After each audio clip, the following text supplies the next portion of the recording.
ও দেখো আজ হাটে পেঁয়াজ পুরা জল ফাটিয়েছে। তো সকাল সকাল ঘুমটুনে উঠি পুরা ফ্রেশ করে মুই চলে গেল এক কাকুর ঘর।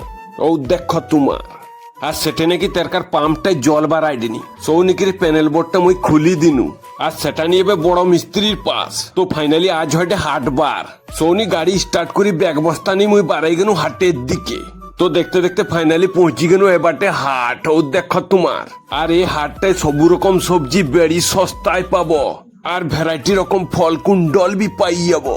আর এটা হলে যে গরু হাট আর এটা হইলে আমকার ওয়েস্ট বেঙ্গলের মধ্যে সবঠুনু বড় গরু হাট। আর যদি তুমকার দরকার তো এই হাটকে চলি আসবো আর সেটনু বারাই আসি কি মুই পেঁয়াজ বাঁচতে নাগি পড়নু। ও দেখো তোমার ঝাটে পেঁয়াজ মোটে 15 টাকা কিলো আর সেটনু 20 কিলো পেঁয়াজ উঠাই নিন। ও দেখো তোমার মোকে বেড়ি সসাইছে আর টাটকা পেশা হয় দে বলি 1 গিলাস মুই উঠাই নিনু তারপর পুরা চোঁচেই মারি দিনু। ও দেখো তোমার আর রসটাও হইছে সেই লেভেলের পুরা মাইন্ডটা ফ্রেশই গেলা। তো ফাইনালি আজকার মতো ভিডিওটা মুই শেষ করনু। ও দেখো।